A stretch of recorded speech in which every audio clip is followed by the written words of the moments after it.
Gumaganda ang paligid kung bawat tao ay puno ng pag-ibig.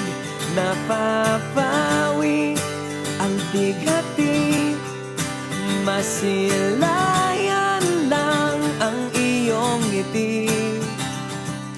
Okay gandang isipin ang isang mundong puno ng pag-ibig.